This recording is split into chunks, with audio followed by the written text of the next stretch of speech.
اچھا میرے بھائیو، اب ریئل ٹائم جو آپ کی پرچیاں آئی ہوئی ہیں میں انہیں ایک ایک کر کے ڈسکس کروں گا اور ورڈکٹ ہی دوں گا. ظاہر ہے ہر پرچی پہ تفصیلاً اگر میں بولوں تو بہت زیادہ ٹائم ریکوائرڈ ہے. آپس میں آپ گفتگو نہ کریں، اس کی وجہ سے میں ڈسٹرب ہوتا ہوں. آپ میری طرف متوجہ رہیں. جس نے کوئی بات کرنی ہے بعد میں کر لیجئے گا، ابھی متوجہ ہو کے بات کو سنیں جو ہو رہی ہے. جہاں پہ تفصیلاً کوئی چیز ریکوائرڈ ہوگی تو میں اپنی کسی ویڈیو کو آپ کو ریفر کر دوں گا کہ اسے دیکھ لیں، اس میں نے تفصیلاً بیان کیا. یہاں پہ چونکہ یہ پرچیاں آتی ہیں تو آپ کا یہ حق ہے کہ میں انہیں پڑھ کے ان کے اوپر کوئی نہ کوئی اپنا جواب ضرور دوں. باقی تفصیلاً اگر ہر دفعہ بولوں گا تو پھر ایک ایک پرچی کے اوپر بھی ایک ایک گھنٹہ لگ سکتا ہے. چونکہ آپ نے کوئی ایسی پرچی نہیں یہاں بھیجی ہوتی جس پہ میں کئی سال پہلے تفصیلی ویڈیوز ریکارڈ نہیں کروا چکا. یہاں پہ ورڈکٹ دوں گا، ویڈیو کی طرف ریفر کر دوں گا انشاءاللہ تعالی. باقی یہ کچھ یہاں میں اسٹوڈنٹس دیکھ رہا تھا، انہوں نے وہ پہنی ہوئی shirt the damage has been done, تو اس کو ذرا تھوڑا آپ ٹیکنیکلی بھی اس چیز کو سمجھیں. بعض اوقات لوگ اس چیز کے اوپر، ہمارے اس نعرے کے اوپر اعتراض بھی کرتے ہیں کہ آپ کا یہ نعرہ نیگیٹو ہے، the damage has been done. تو انہیں بتایا کریں کہ قرآن حکیم میں اللہ تعالیٰ نے انہی الفاظ کے ساتھ باطل کا ذکر کیا ہے. سورہ الانبیاء میں اللہ تعالیٰ نے فرمایا کہ ہم حق کو باطل پر دے مارتے ہیں اور وہ اس کا بھیجا نکال کے رکھ دیتا ہے. The damage has been done. پھر سورہ بنی اسرائیل میں وہ مشہور آیت قل جاء الحق وزہق الباطل ان الباطل کان زہوقا. اے نبی فرماؤ حق آ گیا اور باطل کا کباڑا ہو گیا، اور باطل ہے ہی اس لیے کہ وہ مٹ جائے. The damage has been done. تو یہ نیگیٹو نعرہ نہیں ہے، یہ اللہ کی سنت ہے نعرہ لگانا کہ باطل کا ڈیمیج ہونا ہے، اور وہ کس کے ذریعے ہونا ہے؟ حق کے ذریعے انشاءاللہ تعالی. اللہ سے معافی مانگنے کے بعد بھی گناہ کی طرف دل مائل ہوتا ہے تو گناہ سے کیسے بچا جائے؟ پہلی بات ہے کہ یہ کہنا کہ دل گناہ کی طرف مائل نہیں ہوگا، یہ تو بھائی انسان کے لیے آلموسٹ امپاسبل ہے. محنت سے یہ مقام اچیو کیا جا سکتا ہے لیکن بائی نیچر یہ امپاسبل ہے، اور یہی آپ کا ٹیسٹ ہے. دنیا میں جتنے گناہ کے کام ہیں یہ اٹریکٹ فل ہیں. اگر یہ اٹریکٹ فل نہ ہوتے تو ان کو چھوڑنے پر جنت کیوں ملتی؟ جنت مشقت اٹھانے کے اگینسٹ ملتی ہے. گناہوں سے بچنا مشقت اٹھانا ہے، اسی لیے جنت ہے. اگر گناہ سے انسان کو تباً نفرت ہوتی، دل اس طرف مائل نہ ہوتا، تو پھر انسان کے لیے امتحان بھی ختم ہو جاتا. بخاری مسلم دونوں میں حدیث ہے، اللہ تعالیٰ نے جنت کو ناگوار چیزوں سے ڈھانپا ہوا ہے اور دوزخ کو خوشنما چیزوں سے ڈھانپا ہوا ہے. یعنی ہر وہ چیز جو دل کو بھلی معلوم ہوتی ہے وہ دوزخ کی طرف لے جانے والی ہے، اور ہر وہ چیز جو ناگوار ہے وہ جنت کی طرف لے جانے والی ہے. ظاہر ہے حلال اور حرام مال کی تمیز کرنا یہ ناگوار ہے طبیعت پہ. طبیعت تو یہی چاہتی ہے کہ راتوں رات کوئی حرام کام کر کے بندہ کروڑ پتی بن جائے، پھر توبہ کر لے. ہاں تو ناگوار ہے طبیعت کے اوپر گناہ سے بچنا. اللہ تعالیٰ نے گناہوں میں لذت رکھ کے ہمارا ٹیسٹ بنا دیا.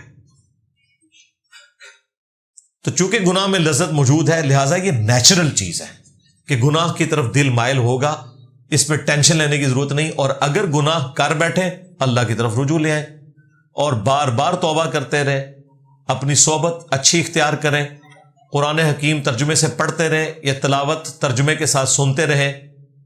خود بخود آہستہ آہستہ خوف خدا کا غلبہ ہوگا اور ایک وقت آئے گا کہ اللہ تعالیٰ گناہوں سے انشاءاللہ چھٹکارا عطا فرما دے گا. ہاں بالکل، بڑے بڑے گناہوں سے تو بچ جائیں گے. رہے بہت چھوٹے گناہ، ان کے بارے میں اللہ تعالیٰ کہتا ہے کہ ہم ویسے ہی گرفت نہیں کریں گے اگر تم بڑے گناہوں سے بچ جاؤ. سورۃ النساء میں، سورۃ النجم کے اندر، سورۃ النحل کے اندر اگر بڑے گناہوں سے بچو گے، الا اللمم، جو چھوٹے موٹے گناہ ہیں ان سے ہم درگزر کریں گے. لیکن جن کو اللہ چھوٹا کہتا ہے وہ والے چھوٹے نہیں ہیں جن کو آپ چھوٹا سمجھ رہے ہیں. ہاں آپ کے علم میں جتنے بھی گناہ ہیں وہ سارے بڑے ہیں. مشکات کی پہلی جلد میں نا گناہ کبیرہ کا بیان پڑھیں تو بخاری مسلم کی روشنی میں وہ سارے گناہ ذکر ہیں. سب سے بڑا گناہ ہے شرک، اس کے بعد ماں باپ کی نافرمانی، پھر قتل ناحق، چوری، بدکاری، جادو کرنا، قطع رحمی کرنا، کسی کے اوپر ظلم کرنا، جھوٹ، غیبت، چغلی، وعدہ خلافی، یعنی جتنے اللہ معافی دے گناہ جان دے انہوں سارے وڈے ہی نے، اور سارے تو بچنا ہے۔ اور اگر کوئی گناہ چھوٹا بھی ہے اسے اس نیت سے بار بار کرنا کہ خیر ہے اس کی کون سی پکڑ ہوگی، وہ بھی اللہ کے حضور بڑا گناہ ہے، کیونکہ بغاوت ہے۔ بخاری مسلم میں حدیث ہے کہ مؤمن کے لیے چھوٹے سے چھوٹا گناہ بھی اس طرح ہے جیسے اس کے سر پہ کسی نے پہاڑ رکھ دیا ہے، کتنی تکلیف ہوتی ہے، یعنی کرنے کے بعد اسے احساس ہوتا ہے۔ اور منافق کے لیے بڑے سے بڑا گناہ بھی ایسا ہے کہ جیسے ناک پہ مکھی بیٹھی تھی اڑا دی، کوئی پرواہ نہیں۔ تو یہ دل میں احساس پیدا ہونا کہ یہ مجھ سے غلط ہو رہا ہے، یہ بھی اللہ تعالیٰ کی طرف سے بہت کرم نوازی ہے۔ یہ احساس بھی مر جائے تو پھر انسان توبہ بھی نہیں کرتا۔ تو اس لیے ہر وقت اللہ کی طرف متوجہ رہنا چاہیے اور اللہ سے توفیق مانگتے رہنا چاہیے۔ قبرستان جانے کی دعا یا اہل القبور، کیا یہ حدیث صحیح ہے؟ یہ ضعیف روایت ہے جامعہ ترمذی میں، السلام علیکم یا اہل القبور، لیکن جو صحیح روایت ہے وہ صحیح مسلم میں ہے، وہ آپ کو اینڈ پہ ریسرچ پیپرز مل جائیں گے۔ پہلا ریسرچ پیپر رسول اللہ کی آخری وصیتیں، اس میں نے دعا ڈالی ہے، السلام علیکم اہل الدیار من المؤمنین والمسلمین وَإِنَّا إِن شَاءَ اللَّهُ بِكُمْ لَلَاحِقُونَ نَسْأَلُ اللَّهَ لَنَا وَلَكُمُ الْعَافِيَةَ۔ سلام ہو تم پر جو یہاں قبرستان میں مومنین اور مسلمین دفن ہو، اور ان قریب ہم بھی تم سے آ کر یہاں پر ملنے والے ہیں، یعنی ہم نے بھی مر جانا ہے۔ ہم اللہ کے حضور اپنے لیے اور تمہارے لیے عافیت کا سوال کرتے ہیں۔ یہ دعا ہے جو صحیح سند سے ہے۔ پیدائش کے فوراً بعد جو بچے کے کان میں اذان دی جاتی ہے، کیا وہ صحیح حدیث سے ثابت ہے؟ اجماع امت ہے جی، صحیح حدیث کی ضرورت ہی نہیں، اس سے بڑی دلیل ہے۔ حدیث موجود ہے جامعہ ترمذی میں، اس حدیث کو امام ترمذی نے حسن صحیح کہا ہے، لیکن اصول محدثین کے اوپر بعض محدثین کے نزدیک وہ روایت ضعیف ہے، جس طرح ہمارے استاد شیخ زبیر صاحب اسے ضعیف کہتے تھے۔ لیکن فٹ نوٹ پہ شیخ زبیر صاحب نے لکھا ہے کہ امام ترمذی نے جو ساتھ یہ نقل کیا ہے نا کہ امت کا عملی تواتر ہے، اس کے اوپر اجماع ہے کہ جو بچہ پیدا ہوگا اس کے کان میں اذان دینی ہے، تو یہ سفیشینٹ ہے، حدیث کی ضرورت نہیں ہے۔ یہ ذہن میں رکھیے گا، عملی تواتر اور اجماع امت یہ حدیث سے بڑی دلیل ہے، کیونکہ یہ سنت ہے جو عملی تواتر سے ٹرانسفر ہوئی۔ مثلا کوئی صحیح حدیث نہیں ہے کہ مردے کو آپ نے کس رخ پہ دفنانا ہے، لیکن مسلمانوں کا عملی تواتر نسل در نسل یہ ہے کہ قبلہ رخ دفنانا ہے۔ خود رسول اللہ کی قبر مبارک بھی کس طرح بنی ہوئی ہے کہ آپ علیہ السلام دائیں کروٹ قبلہ رخ کی طرف لیٹے ہیں۔ تو یہ مسلمانوں نے نسل در نسل ٹرانسفر کیا ہے۔ ہم بھی بچپن میں دین کتابوں سے نہیں سیکھتے، ماں باپ بچوں کو سکھاتے ہیں نا کہ نماز میں ایسے کھڑے ہونا ہے، وضو ایسے کرنا ہے۔ کتابیں تو ہم جب بڑی عمر کو پہنچتے ہیں نا تو پڑھتے ہیں۔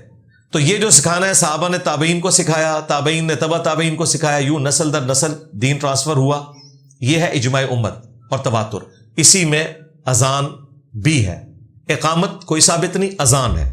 اور اذان بچے کو اٹھا کے یوں قبلہ رخ کھڑے ہو کر آپ دیں تو وہ کان سے ہی سنے، وہ کہتے ہیں کان میں اذان دینی ہے، کان میں ہی جاتی ہے آواز، کان میں۔ وہ بعض لوگوں نے وہ بنا کے ایسے رکھا ہوتا ہے کاغذ والا، یوں کر کے اذان دے رہے ہوتے ہیں۔ بس بچہ اٹھایا اذان دے، بس وہ ایک اعلان ہے۔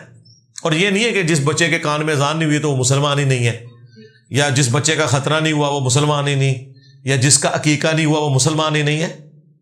یہ تمام چیزیں سنت اعمال ہیں، ضرور کرنے چاہیے، لیکن مسلمان ہونے یا نہ ہونے کا تعلق اللہ، رسول، آخرت، قرآن کو ماننے سے ہے۔ لیکن ان سنتوں کا بھی اہتمام کرنا چاہیے۔ What are the roles and responsibilities of a husband and a wife in Islam؟ بھائی مشکات شریف میں دوسری جلد کھولیں اور ایک ایک چیز پڑھنا شروع کر دیں۔ سب سے بڑی رسپانسبلٹی یہ ہے کہ مرد و عورت ایک دوسرے کے ساتھ مخلص ہوں، ہاں، اور اس اخلاص کو انشور کرنے کے لیے اللہ نے دو بانڈ رکھ دیے ہیں، ایک سیکس کا بانڈ، دوسرا اولاد کا بانڈ۔ فری سیکس نہیں ہونا چاہیے، میاں بیوی کے درمیان تعلق ٹھیک رہے گا، اور اولاد کا بانڈ کہ میاں بیوی ایک دوسرے کے ساتھ ٹالریٹ کریں گے اولاد کی وجہ سے کہ ہم نے ایک خاندان کو اب آگے لے کے چلنا ہے، تو ایک دوسرے کی سخت چیزوں پہ بھی کمپرومائز کرنا پڑے گا۔ اگر نبی علیہ السلام کو ان کی بیویوں سے تکلیف پہنچی ہے نا، تو میں اور آپ تو شاہی کوئی نہیں، اور ہماری بیویاں بھی شاہی کوئی نہیں، اس سے بڑی کیا بات ہو سکتی تھی؟ اور وہ مومنات تھیں۔ حضرت نوح اور لوط کی بیویاں تو کافرہ تھیں، ان کا تکلیف پہنچنا تو سمجھ آتا ہے۔ نبی علیہ السلام کی بیویاں تو قطعی جنتی ہیں، دنیا اور آخرت میں رسول اللہ کی بیویاں ہیں، لیکن قرآن سورہ احزاب کھول کے دیکھیں، حضور کو اتنی تکلیف پہنچی کہ اللہ نے کہا کہ ان کو طلاق دے دو، ان کے سامنے آفر رکھو کہ بھئی اگر اسی غربت میں گزارا کرنا ہے تو کرو، ادروائز طلاق دیتا ہوں، اگر اللہ اس کا رسول اور آخرت کا گھر چاہتی ہو تو اس طرح ہی گزارا کرو۔ پھر حضور نے ایک ایک بیوی کو کہا کہ ہاں بھی کیا پروگرام ہے، سب نے اللہ کے نبی کو چوز کیا۔ تو اس لیول تک جو بات پہنچی یہ حدیثوں میں نہیں، یہ قرآن میں ہے، یہ اسی لیے تاکہ امت کو بتایا جائے کہ یہ تکلیف ہے۔ بخاری مسلم میں حدیث ہے کہ عورت کا یہ حال ہے کہ پوری زندگی اس کے ساتھ اس نے سلوک کرو نا، ایک دفعہ تکلیف پہنچے نا تو وہ یہ کہے گی کہ جب سے تیرے عقد میں آئی ہوں سکھ کا ایک دن بھی نہیں دیکھا۔ یہ نیچر میں،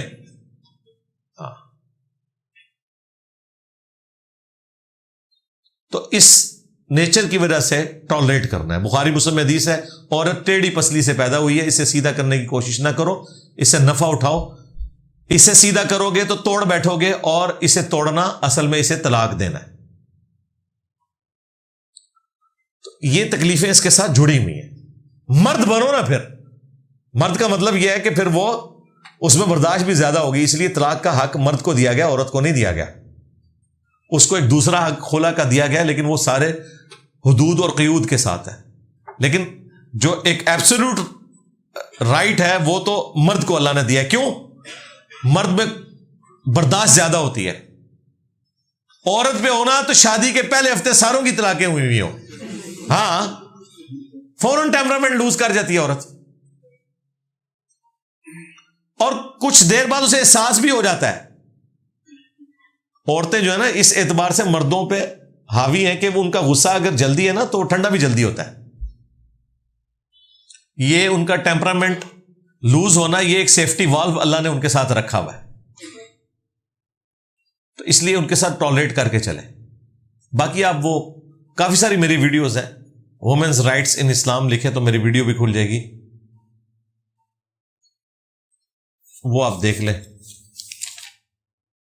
سروگیسی کی کیا حیثیت ہے، اس پہ بھی آپ میری ویڈیو دیکھ لیں، 10 questions اباؤٹ میڈیکل ایجوکیشن، اس میں نے اس ٹاپک کو ڈسکس کیا۔ اور کوڈ ورڈز میں بات کر دیتا ہوں کہ اگر جو مرد و عورت میاں بیوی ہیں انہی کی چیزوں کو یوز کیا جائے اور کوئی تیسرا مرد یا عورت اس حوالے سے انوالو نہ ہو، بعض اوقات ہوتا ہے کہ وہ پریگنینسی کسی دوسری عورت میں وہ اس کو آگے پروان چڑھاتے ہیں، یا اسی طریقے سے سپرمز کہیں اور سے لیتے ہیں، وہ والا معاملہ غلط ہے۔ اگر سیم مرد و عورت ہے اور پھر اس میں کوئی ویلیو ایڈیشن کی جاتی ہے میڈیکلی تو اس میں کوئی حرج نہیں، سب کا اتفاق ہے۔ جب میں روضہ رسول صلی اللہ علیہ وآلہ وسلم پر جاؤں تو کیا اعمال کر سکتا ہوں؟ صحابہ اور اہل بیت سے کیا ثابت ہے؟ روضہ شریف پہ تو جو سنت ہے 4 کتابوں میں، الموطا امام مالک میں، سنن کبریٰ البیہقی میں، المصنف ابن ابی شیبہ میں، فضل الصلاۃ علی النبی کے اندر، عبداللہ ابن عمر جب بھی مدینہ شریف سے سفر پر نکلتے یا واپس مدینہ شریف آتے تو مسجد نبوی میں 2 نفل پڑھتے، اور ہر دفعہ قبر رسول پر حاضر ہو کر پڑھتے السلام علیکہ یا رسول اللہ، پھر حضرت ابو بکر کی قبر پہ السلام علیکہ یا ابا بکر، پھر حضرت عمر کی قبر پہ السلام علیکہ یا عمر۔ تو یہ ہے سنت کہ آپ نے سلام عرض کرنا ہے، 2 نوافل پڑھنے، اور جتنی دفعہ آپ کو موقع ملے سلام عرض کریں۔ یہ ہے، وہاں جتنا دروشی پڑھ سکتے ہیں وہ پڑھیں، لیکن جالیوں کے سامنے زیادہ دیر کھڑے ہو کر جھمگٹا لگانا، اس سے نبی الاسلام نے منع کیا ہے۔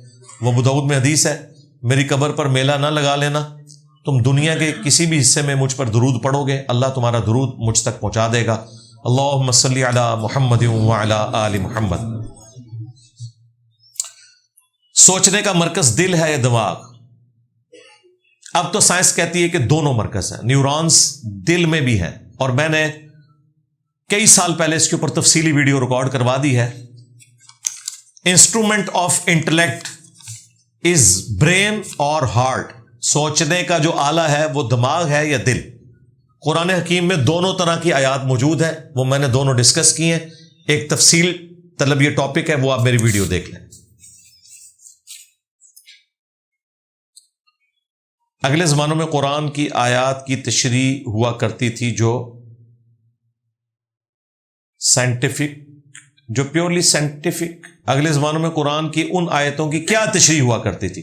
بس وہ جتنا نالج تھا اتنا ہی تھا, زیادہ تر کی تو غلطی ہو جاتی تھی, ظاہر ہے نہیں پتہ چلتا تھا.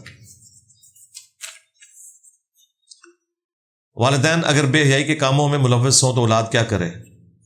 اولاد دعا کرے, صبر کرے. ماں باپ کا تو کوئی علاج نہیں ہے جی, ان کے ساتھ تو لڑائی بھی نہیں کر سکتے, زبردستی بھی نہیں کر سکتے. اور اگر شادی شدہ ہیں تو بہتر یہ ہے کہ پھر لادہ ہی ہو جائے, اپنی نسل کو تو بچائیں. ظاہر ہے ماں باپ کے ساتھ سختی والا معاملہ تو نہیں ہو سکتا. اور اگر کوئی قانونی کارروائی کرنی ہے وہ آپ ضرور کر سکتے ہیں, جا کے تھانے میں رپورٹ کر دیں, خود نہیں کچھ کر سکتے. خلا کے معاملے میں آپ کا کیا نظریہ ہے کہ عورت جب بھی چاہے مرد کو چھوڑ سکتی ہے؟ یہ تو نظریہ کسی کا بھی نہیں دنیا میں. یہ اس جھوٹے مفتی کا ہے جس نے خود سے میری طرف منسوب کر دیا. یہ اس کا نظریہ ہے, میرا تو نہیں ہے. میرا نظریہ تو ویڈیو میں ریکارڈ ہے. چونکہ آپ نے میرا نظریہ پوچھا نہیں ہے نا, آپ نے یہ پوچھا ہے. یہ نظریہ کسی کا بھی نہیں پلانٹ ارتھ پہ. جمہوری حکومت میں احتجاج کا کیا طریقہ ہے؟ جس طرح گورے کر رہے ہیں جی, ظاہر ہے مسلمانوں سے تو آپ نے احتجاج کا طریقہ نہیں سیکھنا. جس طرح گورے احتجاج کر رہے ہیں وہی طریقہ ہے. پلے کارڈز اٹھا کے کسی بلڈنگ کو نقصان نہیں پہنچانا. ایک چھوٹی سی یلو کلر کی سٹرپ لگائی ہوتی ہے, اس سٹرپ کو نہ کوئی مفتی اعظم کراس کر سکتا ہے, نہ کوئی امیر المجاہدین کراس کر سکتا ہے. یہ ساری بدماشیاں, ساری گنڈا گردیاں یہ پاکستان میں ہی ہیں. خواہ وہ ریاستی اداروں کی ہوں, چاہے پولیٹیکل لیڈرز کی ہوں, چاہے عوام الناس کی ہوں. ادھر دیکھیں ایک پٹی لگا کے جاتے ہیں. کبھی آپ نے دیکھا ہے کہ یہ اس کو کراس کرے؟ اور اگر کراس کر دیں وہ بچتے کوئی نہیں پھر. ہاں, پھر دن رات عدالتیں چلتی ہیں, سزائیں دیتے ہیں. وہ ایک کا دکا واقعات کوئی اس طرح کے رپورٹ ہو جاتے ہیں. اوورال تو آپ دیکھ رہے ہیں کتنے ملین مارچ جو ہیں وہ وہاں پہ ہو رہے ہیں اسرائیل کے خلاف, بڑے آرگنائز طریقے سے چل رہے ہیں. نماز کے اختتام پر دعا کے بعد طویل سجدہ یا سر کو پکڑ کر دعا کرنا, اس کی کوئی شرعی حیثیت نہیں ہے جی. بس دعا کریں آپ, بے شک ہاتھ اٹھا کے کریں. اور سجدے میں دعا کرنی ہے تو نماز کے سجدے میں دعا کریں. وہ مسلم میں حدیث ہے کہ سجدے میں انسان اپنے رب کے قریب ہوتا ہے, خوب دعائیں مانگو. کیا زندہ انسان قبر کے عذاب کو دیکھ سکتا ہے؟ جیسا کہ میرے بہت سے ملنے والے کہتے ہیں کہ زندہ لوگ سانپ وغیرہ دیکھ سکتے ہیں. وہ یوٹیوب کی فلموں میں ہی دیکھتے ہیں, اوریجنلی کوئی نہیں ہوتا ہے. یہ بیریئر ہے بھائی. بخاری مسلم میں حدیث ہے, مدم ایک صحابی تھا حضور کا, آپ کو وضو کرواتا تھا. خیبر کے موقع پہ اسے تیر لگا, وہ شہید ہو گیا. صحابہ نے کہا کہ تمہیں شہادت مبارک ہو. نبی علیہ السلام نے فرمایا کہ تم اسے شہادت کی خوشخبری سنا رہے ہو, جبکہ میں یہ دیکھ رہا ہوں کہ آگ کی چادر ایک جو مال غنیمت میں سے اس نے چوری کی تھی وہ اسے پہنا دی گئی ہے. اور نبی علیہ السلام وہ دیکھ رہے ہیں, صحابہ نہیں دیکھ رہے. صحابہ ڈر کے اٹھے. اگر کسی نے کوئی ایک رسی کا ٹکڑا بھی حقیر سمجھ کے اٹھا لیا تھا, وہ بھی لا کے واپس جمع کرایا. یہی صحابہ کرام میں اور باقی لوگوں میں فرق ہے. انہیں جب غلطی پتہ چلتی تھی فوراً توبہ کرتے تھے. یا آپ پورا قرآن گزار دیں, آپ احادیث بیان کریں, کسی کے کان پہ جوں تک نہیں رینگتی. ان میں فوراً یہ صلاحیت تھی, سمعنا و اطعنا, سنا اور اطاعت اختیار کی. مسلم شریف میں حدیث ہے, نبی علیہ السلام نے فرمایا کہ میں نے ارادہ کیا کہ تمہیں عذاب قبر سنوا دیا جائے, دکھانا نہیں, سنوا دیا جائے, لیکن مجھے پھر خدشہ ہوا کہ تم اپنے مردے دفنانا چھوڑ دو گے. تو یہ پاسبل نہیں ہے کہ کسی کو اس طریقے سے. صحابہ کرام تو نہیں دیکھ سکے. ہاں, اگر آپ کا اپنے بزرگوں کے بارے میں عقیدہ ہے تو آپ بے شک رکھیں. بزرگ تو ویسے ہی میں وڈ مارے جے, مننا ان کی اون نہیں جائے کسی نے مننا. لوگوں نے تو انہوں فوراً ہے ساری حدیثاں سنانیاں نے, اور لوگوں نے کہنا ہے کہ پہلے یہ مانو کہ تمہارے بزرگوں کا مرتبہ ان صحابہ سے زیادہ تھا.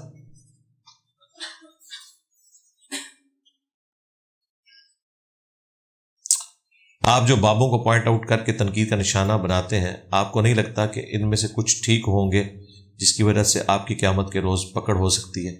بھئی کون سا ان میں سے ٹھیک ہے جسے میں نے ٹارگٹ کیا ہے, تو جس کے بارے میں آپ کو یقین ہے کہ یہ ہو سکتا ہے؟ تو ہمیں بتا دیں. دوسری بات, ہم نے کسی بابے کو نہیں کہا, بابے کے عقائد و نظریات کو کہا ہے. ہاں, اس میں ایک چیز ہو سکتی تھی کہ جس طرح ہم حضرت عیسیٰ کا دفاع کرتے ہیں, اگرچہ کرسچنز انہیں خدا کا بیٹا کہتے ہیں, لیکن ہم کہتے ہیں کرسچنز تم جھوٹے ہو, حضرت عیسیٰ ایسے نہیں تھے. یہ ہم ان کے بابوں کے لیے وکالت کیوں نہیں کرتے؟ اس لیے نہیں کرتے میرے بھائی کہ عیسیٰ ابن مریم کے پیچھے قرآن کھڑا ہے. ان بابوں کے پیچھے ایک اور بابا کھڑا ہوا ہے, قرآن و حدیث کو نہیں کھڑا ہوا. اس طرح کے جو بابے ہیں ان کا ہم دفاع کرتے ہیں. آپ حضرت ابو بکر, عمر, عثمان و علی کی طرف غلط چیز منسوب کریں گے, ہم کہیں گے یہ جھوٹ ہے, وہ ایسے نہیں تھے. یا اگر ان میں کوئی کمزوری نکلی, ہم بتائیں گے یہ وقتی کمزوری تھی, لیکن الٹیمیٹلی یہ ہوا. آپ ان کے بارے میں بکواس نہ کریں. کیوں؟ ان کے پیچھے قرآن و سنت کھڑے ہوئے ہیں. تمہارے بابوں کے پیچھے تو ایک اور بابا کھڑا ہے. چشتی رسول اللہ والے کی بات کا رد کریں گے, وہ کہے گا میرے تو پہلے شبلی رسول اللہ گزرے, تو پھر ہم یہ کہیں گے وہ بھی غلط, وہ بھی غلط. تو ان بابوں کو مروایا کس نے؟ ان کے ماننے والوں نے. مجھے بتائیں, جب آپ کہیں گے چشتی رسول اللہ صحیح ہے, میں کہوں گا غلط ہے, تو الٹیمیٹلی پھر یہی ہوگا کہ بھی تیرے بزرگوں نے بھی اگر پڑھایا پھر بھی غلط ہے. اور یہ سنت ہے صحابہ کی. صحیح مسلم میں حدیث ہے, مقدمہ پڑھے مسلم شریف کا. عبداللہ ابن عباس کے سامنے کچھ فتوے لائے گئے حضرت علی کے, کوفے میں وہ بیٹھے ہوئے تھے. حضرت علی چونکہ آخری 5 سال کوفے میں رہے, تو وہ وہاں پہ فیصلے بھی کرتے تھے لوگوں کے مقدمات کے. اب ابن عباس وہ فتوے پڑھتے جا رہے ہیں اور کہہ رہے ہیں نہیں اللہ کی قسم علی نے یہ فیصلہ نہیں کیا ہوگا, علی ایسا نہیں کر سکتا, علی ایسا نہیں کر سکتا. یار ابن عباس زندہ ہے, یہ کوئی ہزاروں سال بعد کی بات نہیں ہے. چند سال بعد ابن عباس کہہ رہے ہیں یہ حضرت علی نے تو کہا ہی نہیں ہوگا, اور اسی جگہ پہ جہاں حضرت علی فیصلے لکھتے تھے.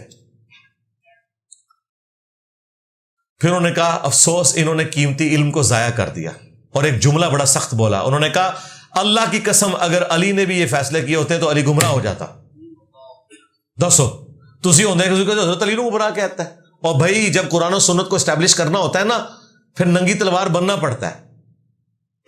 حالانکہ حضرت علی کی بزرگی مانی ہوئی ہے, لیکن ابن عباس کہہ رہے ہیں اللہ کی قسم اگر علی نے یہ فتویٰ دیا ہوتا تو علی گمراہ ہو جاتا, علی ایسی بات نہیں کر سکتے. لیکن جملہ ذرا غور سے سنیں, جبکہ یہ جن بزرگوں کی بات کر رہے ہیں نا, ان کی تو کتابیں بتا رہی ہیں کہ وہ یہی کچھ تھے. میں چوتھے محلے اور دفاع کروا کے مر کیوں جاواں کیا مدل دن اللہ دے حضور. میں اپنا مقدمہ اللہ کے حضور لڑ سکتا ہوں کہ یا اللہ ان کے پیچھے کوئی سند نہیں تھی, 99.9% چانس تھے کہ یہ فراڈی ہیں. میرے سامنے یہ ہے کہ میں 1% کو دیکھوں گا یا 99% کو. سیدھی سی بات ہے. جبکہ ان کے ماننے والے بھی ان کا فراڈ مان رہے ہو. اور تم لوگ تو آج تک گرو نانک کا فیصلہ نہیں کر سکے. سکھ کہتے ہیں ہمارے, آپ کہتے ہو ہمارے. اب میں گرو نانک کے فضائل کے اوپر ویڈیوز ریکارڈ کرواؤں؟ میں تو پریکٹیکلی دیکھوں گا بھی وہ جو تعلیمات بتا رہا ہے وہ قرآن و سنت کے خلاف ہے. بھائی ہم ان تعلیمات کو صحیح نہیں سمجھتے. آپ کہیں نہیں یہ ان کی ہو نہیں سکتی, وہ خود ٹھیک تھے. او جاؤ نسوئے تو اڈے ابے تسی سامو انہوں نے پیمپر میں پوانے نے. ہاں میں ان بزرگان دین کا دفاع کروں گا جن کے پیچھے قرآن و سنت کھڑا ہے. ہاں صحابہ اور اہل بیت, بس اس کے بعد کسی کا دفاع نہیں ہوگا. کیونکہ تم کسٹوڈین ہو نا. تم کہو کہ وہ کلمے بھی پڑھائیں تو ٹھیک, معرفت کی بات. تم کو ان کے منہ سے اللہ بولتا تھا. اور ظالموں کل کو وہ دن بھی آنا ہے کہ جب دجال نے کہنا نا کہ میں خدا ہوں, تو تم نے کہنا ہے سیدنا دجال کے منہ سے اللہ بول رہا ہے. انہوں نے کیا نہیں مفتی نیب قریشی نے کہ بازید بستامی کے منہ سے اللہ بول رہا تھا جب وہ کہتا ہے کہ میرا جھنڈا محمد کے جھنڈے سے بڑا ہوگا. کیا نا. ہاں اگر سیدنا بازید بستامی کے منہ سے اللہ بول رہا ہے تو انہاں دے سیدنا دجال دے منہ تو بھی اللہ ہی بول رہا ہوئے گا. انہاں دے یہی کہنا ہے. تو کہیں تو فیصلہ کرنا پڑے گا نا. تو یہ بزرگ صحیح نکلے یا خراب. ویسے یہ آپ کہیں مجھے 100% یقین ہے ان بزرگوں کا کوئی لینا دینا نہیں ہے دین کی تعلیمات کے ساتھ. کوئی اکا دکا دانا بچو صحیح ہو سکتا ہے, ہاں باقی زیادہ تر یہی کچھ دے. بالکل یہی کچھ ہے. دیکھیں وہ کس طرح اس نے دفاع کیا ہے ڈاکٹر طلب قادری صاحب نے. ٹھیک ہے, کیسے ہوشیار ہیں, ان کے کفر بھی نہیں بولتے ویڈیو میں. کہتے ہیں وہ جو باتیں ان کی طرف مشہور ہیں. بولنا وہ جو بکواسیات ہیں ایک ایک بتانا، یہ بکواس، یہ بکواس، یہ بکواس، یہ پتہ کیوں نہیں بولتے؟ انہیں خطرہ ہے کہ اگر ہم نے وہ بکواس گنوائے نا تو کل کو ہمارے فرقے کے لوگ کہیں گے کہ اے قادری صاحب اے گلاں تے ٹھیک سن، لیکن جڑی اے گل ہے تے معرفت دی سی، انہوں تسی کیوں کہہ کہ بکواس ہے؟ یہ وجہ ہے وہ بولتے نہیں ہے، کیونکہ پرانے سارے دفاع کر کے گئے ہوئے ہیں۔ تو اب کیسا انہوں نے وہ گرے ایریا تلاش کر لیا ہے کہ جو ان کی طرف غلط باتیں منسوب ہیں، بول کیڑیاں نے وہ جو تھی میں نے ایک ایک ثابت کی ہے کہ جن کتابوں کو تو مانتا ہے نا اس میں بھی وہ لکھی ہوئی ہیں۔ ایک ان کا وہ چھوٹا سا اسٹوڈنٹ ہے، وہ سامنے آیا کہتا ہے نینے صاحب نے کہہ دیا شیم آن یو، وہ تو بڑا ہلکا جملہ بولے میں، مجھے تو اس سے بڑا کوئی قنوت نازلہ پڑھنی چاہیے تھی کہ تو کہہ رہا ہے میں 1971 میں اس رزلٹ پہ پہنچ گیا تھا کہ یہ کتاب بکواس ہے، ٹھیک ہے، 52 سال تک کونیا گونگا شیطان تو بنا رہا، لاکھوں لوگوں کا عقیدہ توحید خراب ہوتا رہا، اور تو کہہ رہا ہے کہ میں خود سنتا ہوں کہ ممبروں سے لوگ یہ بیان کرتے ہیں۔ 52 سال تجھے شرم نہیں آئی ہے کہ تو اگر 52 سال تو نے یہ راگ لاپا ہوتا نا جو اپنے بزرگوں کے تو دفاع کرتا ہے نا، تو نے اگر اللہ کا 52 سال دفاع کیا ہوتا آج توحید ہوتی یہاں پہ۔ تو بازیوں والی رابعہ بصریہ کا دفاع کرتا رہا، جمناسٹک کی پلیئر، ورلڈ ریکارڈ ہولڈر، آج تک ورلڈ ریکارڈ کسی نے بنایا کہ 7 سال تک اینج کرتا رہا ہوئے۔ یہ ریکارڈ جو ہے دیکھو مسلمان کہتے ہیں مسلمانوں نے کچھ نہیں، مسلمانوں کو بڑے بڑے ریکارڈ تھے، رابعہ بصریہ کا ریکارڈ یہ آپ کے پاس ہے۔ مسلمانوں مبارک ہو آپ کو کہ آپ کی وہ رابعہ بصریہ تھی جو 7 سال تک لڑکتی ہوئی تہمت پہنی ہوئی بے حیائی کی حالت میں کعبے حج کرنے کے لیے گئی، نال دسیا کر انہیں انڈر ویئر پہ آیا سی تھلے جدو لڑک رہی سی، ہاں خالی توتی نہیں سی، پورا کلیئر کریں گا کیونکہ یہ قرآن و سنت کا تم نے جو جنازہ نکالا ہے پھر تم کلیریفائی کرو گے۔ اور مسلسل 7 سال لڑکتی رہی، اس دوران نہ اس نے پیشاب کیا، نہ اس نے کھانا کھایا، نہ اس نے نماز پڑھی، کیونکہ وہ مسلسل لڑکتی رہی ہے۔ یہ اینڈ پہ ہم پوچھیں گے کہ یہ وہ کس نبی کی ماننے والی تھی؟ نبی اور ان کے صحابہ تو اس طریقے سے لڑک کے نہیں جاتے تھے حج عمرہ کرنے کے لیے۔ پھر اس سے بڑا جھوٹ کہ جی کعبہ استقبال کے لیے آ گیا جی اتھے۔ اور ظالموں صلح حدیبیہ کے موقع پر صحابہ کرام اور رسول اللہ کے درمیان تلخ کلامی ہو گئی ہے، حضرت عمر سے بدتمیزی ہو گئی، پوری زندگی روتے تھے کہ مجھے حضور سے اس طریقے سے گفتگو نہیں کرنی چاہیے تھی۔ بخاری مسلم اٹھا کے دیکھو، اس بات پہ کہ حضور نے کہا کہ آپ واپس چلیں گے، معاہدہ کر لیا۔ حضرت عمر نے کہا ہم سچے ہیں جب تو ہم جائیں گے آگے۔ اس سے بڑا کوئی موقع تھا کہ کعبہ رسول اللہ کے قدموں میں حاضر ہو جاتا؟ ان کا تو یہ عقیدہ نا کہ بزرگوں کی زیارت کے لیے آتا ہے، یہ ہوتا ہے وہ ہوتا ہے۔ رابعہ بصریہ کے لیے آ گیا ہے، حضرت ابوبکر عمر عثمان و علی اور سب سے بڑھ کر رسول اللہ کے لیے تو نہیں آیا حدیبیہ کے موقع پہ کعبہ۔ تو ہمارا دماغ خراب ہے کہ ان لوگوں کا دفاع کرے۔ میں یہ کہتا ہوں کہ بڑا آسان طریقہ، جسے یہ یقین ہے نا کہ یہ لوگ ٹھیک تھے، وہ یہ دعا کیا کرے کہ قیامت والے دن جو ان کے ساتھ ہونی ہے وہی آپ کے ساتھ ہو۔ میں کہتا ہوں جی قیامت والے دن میرے ساتھ وہ کچھ نہ ہو جو ان کے ساتھ ہونا ہے، میرے ساتھ وہ کچھ ہو جو صحابہ اور اہل بیت کے ساتھ ہونا ہے، بس یہ میری دعا ہے۔ اب اگر اتنے اعتماد ہونا تو جڑیں بڑھو، جڑا تھا یزید جنتی ہے انہوں کو یا اللہ منو اتھے ہی رکھ جیتے یزید نو رکھ رہے، ہاں پتر جڑا بڑھ صحیح طریقے سے سامنے آ، اس میں ہی ہوا نکل جائے گی ان کی۔ اور میں آپ کو بتاؤں یہ لوگ نجی محفلوں میں ایک ایک چیز مانتے ہیں، مناظروں میں آگے دفاع کرنا شروع کر دیتے ہیں۔ میں نوکری کرتا ہوں جس میں 17 دن ڈیوٹی اور 6 دن گھر میں ہوتا ہوں، اور 6 دن بھی سفر کی نماز ہی پڑھتا ہوں۔ گھر میں تو میرے بھائی چاہے آپ 6 منٹ کے لیے بھی آئیں، گھر میں ہمیشہ نماز پوری ہے، سفر میں آپ کی نماز قصر ہو۔ اور سفر کے دوران جہاں آپ رہ رہے ہیں ہاسٹل میں، اگر وہاں بیوی بچے آپ کے ساتھ ہیں، کرائے کا مکان ہے، تو وہاں پہ بھی پوری ہوگی، اور اگر صرف بیچلر ہے اور 19 دن سے کم کے لیے تو پھر آپ قصر نماز پڑھیں گے، اور وہ بھی آپشنل ہے، پوری بھی پڑھ سکتے ہیں۔ مسافر کی نماز میری تفصیلی ویڈیو دیکھ لیں۔ نماز باقاعدگی سے شروع کرتے ہیں لیکن مسلسل جاری نہیں رہتی، کوئی اچھا سا حل بتا دیں۔ جی اچھا حل یہ ہے کہ آج سے آپ نے پریکٹس کرنی ہے، روزانہ 1 منٹ نا موم بتی جلا کے اس پہ ہاتھ رکھنا ہے، اور تیاری شروع کرو اللہ دا نام لے کے ان جنم دی، انشاءاللہ پریکٹس کرو 1 منٹ، پھر 2 منٹ کر دینا، پھر 3 منٹ، اور اگر نہ کر سکو تو چپ کر کے نماز ہی پڑھو۔ بیرون ملک میں مسجد گھر سے کتنی دور ہو تو ہم گھر میں نماز پڑھ سکتے ہیں، باجماعت کروا سکتے ہیں؟ اس طرح کوئی بلیک اینڈ وائٹ میں تو میں نہیں بتا سکتا. جس طرح آپ اپنے باقی معاملات کو لے کے چل رہے ہیں، نمازوں کو بھی اس طریقے سے لے کے چلیں. اگر آپ سودا صرف لینے کے لیے، واک کرنے کے لیے نکلتے ہیں تو نماز کے لیے بھی نکلیں. اگر آپ کے لیے آسانی ہے. اگر بہت زیادہ دور ہے، اب میں کوئی وہ کلومیٹرز تو گن کے نہیں بتا سکتا، نہ شریعت نے کوئی ایسی چیز بتائی ہوئی ہے، سرکمسٹانسز ڈفرنٹ ہے. آج کل تو 5 منٹ کی ڈرائیو بھی جو ہے وہ 1 کلومیٹر بنتی ہے. پرانے زمانے میں اگر آپ سے مسجد 1 کلومیٹر دور ہوتی تو میں آپ کو کوئی اور فتویٰ دیتا. آج کے زمانے میں 5 کلومیٹر بھی دور ہو تو وہ فتویٰ نہیں بنے گا، کیونکہ آپ نے سواری کے اوپر جانا ہے. یہ آپ نے خود اپنے لیے فیصلہ کرنا ہے. عشر کا نصاب کیا ہے؟ 750 کلو آلموسٹ اناج ہو تو اس میں سے آپ نے 10واں حصہ دینا ہے، وہ بھی اگر بارانی زمین ہے. اگر ٹیوب ویل والی ہے تو 5واں حصہ بنے گا، اور ٹیوب ویل والی ہو تو 5% بنے گا، یعنی اس سے آدھا، 5واں حصہ نہیں، اس سے آدھا بنے گا. اور اس میں جو لوگ پوچھتے ہیں کہ ہم نے وہ جو خرچہ کیا وہ مائنس کرنا ہے، خرچہ کیوں مائنس کرنا ہے؟ اسی کی وجہ سے تو وہ آدھا ہوا ہے. پہلے 100 میں 10 تھا، اب 100 میں 5 رہ گیا اگر آپ کا خرچہ ہو رہا ہے تو. مسجد میں کشتی کرنے کی سنت یا کوئی حدیث موجود ہو؟ یار مسجد جہاں پہ نماز پڑھی جاتی ہے وہاں پہ تو یہ حرکت آپ نہ کریں، لیکن اگر اس کے ساتھ ایڈجسٹنٹ کوئی گراؤنڈ وغیرہ ہے تو وہاں پہ اس قسم کے جو، جس طرح بخاری مسلم میں آتا ہے کہ مسجد نبوی میں وہ نیزوں کی پریکٹس اور یہ چیزیں ہوتی تھی.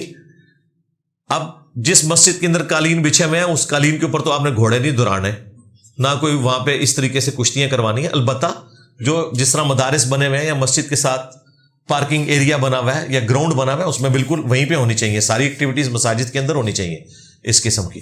یا مساجد کے نیچے بیسمنٹ جس طرح ملیشیا میں بنی ہوئی ہیں، ویکینڈز کے اوپر بچے مہینے میں 1 ویکینڈ مسجد میں گزارتے ہیں، اس ماحول کے ساتھ وہ فیملیئر ہوتے ہیں.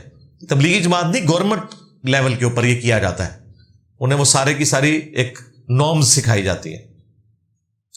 اگر 2 نمازیں جمع کرنی ہو تو کیا انہیں جماعت سے پڑھنا لازم ہے یا علیحدہ پڑھنا بھی جائز ہے؟ اگر کوئی ساتھ جماعت والا نہیں تو علیحدہ پڑھ لیں، ادروائز جماعت اگر کوئی کروانے والا ہے تو جماعت کروا لیں. ظاہر ہے مجبوراً کر رہے ہیں نا آپ، مجبوری میں تو یہ سارا مسئلہ پھر اسی طریقے سے چلے گا. اس کا میں نے طریقہ بتایا کہ اگر زور کے وقت میں آپ نے جمع کرنی ہے تو جس مسجد میں زور ہوتی ہے نا 1 بجے وہاں زور پڑھ لیں، جہاں پہ 1:30 بجے زور ہے وہاں جا کے زور والے کے پیچھے عصر پڑھ لیں. دونوں جماعتوں کا ثواب بھی مل جائے گا اور آدھے پونے گھنٹے میں دونوں نمازیں جمع بھی ہو جائیں گی. اگر نمازیں زور اور عصر اکٹھی کی جائیں اور مسجد میں عصر کی جماعت ہو تو کیا کریں؟ دونوں طریقے درست ہیں. ترتیب کو اگر آپ نے خیال رکھنا ہے تو عصر والے کے پیچھے زور کی نیت کر لیں، اور اگر آپ عصر کے پیچھے عصر کی نیت کرتے ہیں تو اس کے بعد بھی زور پڑھ سکتے ہیں. لیکن بہتر طریقہ یہ ہے کہ عصر والے امام کے پیچھے زور کی نیت کریں، جماعت کا آپ کو ثواب مل جائے گا، اس کے بعد آپ عصر کی نماز پڑھ لیں. تبلیغی جماعت کے ساتھ وقت لگانا کتنا ضروری ہے؟ جائز ہے، جا سکتے ہیں. ضروری والا معاملات تو وہی ہیں جو آپ کے دین کے ہیں. باقی ہے کہ ہمیں ان کی تعلیمات سے اختلاف ہے. کام تو بہت اچھا کر رہے ہیں. اپنے بچوں کو دینی تعلیم اور دنیاوی تعلیم دینے کا طریقہ کیا ہے؟ دنیاوی تعلیم یونیورسٹی سے، کالج سے دلوائیں، دینی تعلیم خود دیں. یہ ہے جی ایک لائن میں جواب. اور اگر آپ کہیں گے کیسے، جس طرح آپ نے ہماری ویڈیو سے حاصل کر لی ہے، آپ کے پاس تو اب زیادہ چانس ہیں، آپ زیادہ اچھے طریقے سے بتا سکتے ہیں. کچھ لوگ بیرون ملک کام کی وجہ سے اپنی بیوی سے دور رہتے ہیں، کیا یہ اسلام کی روح سے غلط نہیں؟ بالکل غلط ہے جی، ہم تو اسے کنڈیم کرتے ہیں. 4 مہینے سے زیادہ دور نہیں رہنا چاہیے. البتہ اگر کوئی بیوی اپنا حق خود چھوڑتی ہے وہ ایک الگ بات، اس سے طلاق نہیں ہوگی، لیکن یہ چیز ناپسندیدہ ہے.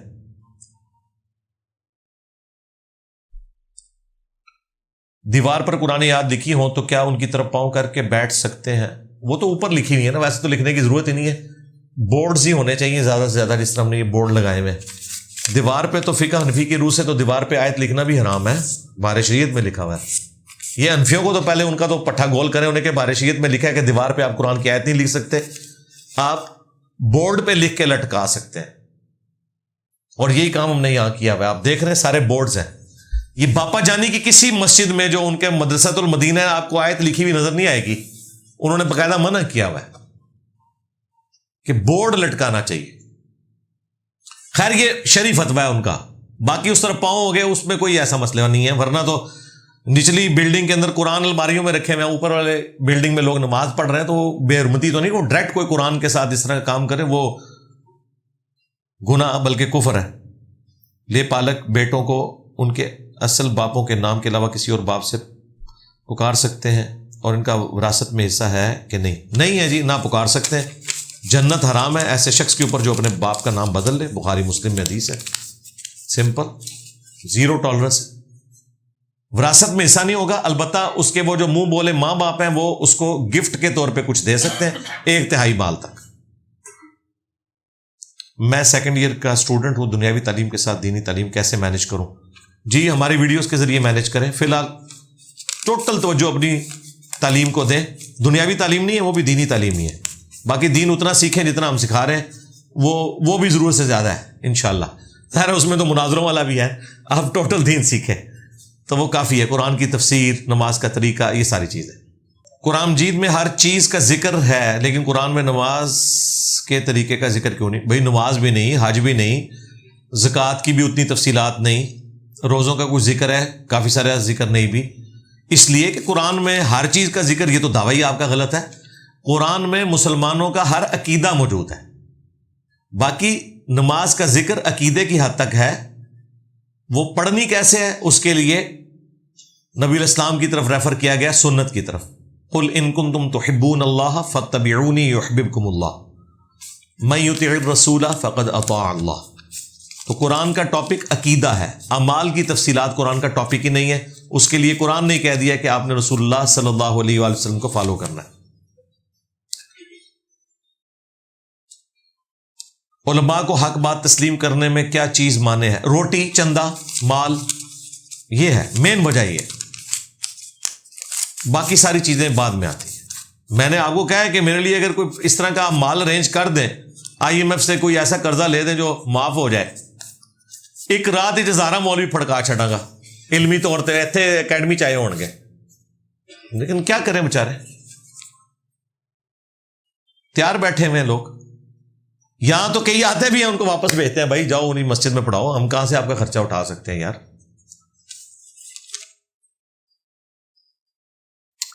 کیا امام جعفر صادق کی کوئی فقہ ہے؟ اگر ہے تو اہل سنت اسے فالو کیوں نہیں کرتے؟ بھائی یہ فقہ کی بحثوں سے باہر نکلیں, آپ قرآن پہ آئیں. باقی جو عقائد و نظریات ہیں وہ قرآن ان کے لیے سفیشینٹ ہے. فقہی معاملات کے اندر فقہ جعفریہ میں بھی جو مسائل ہیں وہ اہل سنت کے ہاں بھی ہیں. 80% سے زیادہ مسائل متفق ہیں. یہ صرف ایک علمی شعبت ہے کہ کوئی بندہ اس طرح جنرل بات پوچھ لیتا ہے.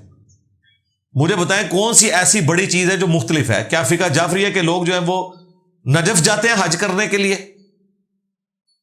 کیا وہ لوگ جو ہیں وہ کعبے کے 7 چکر نہیں لگاتے؟ ایک جیسے ہی معاملات چل رہے ہیں.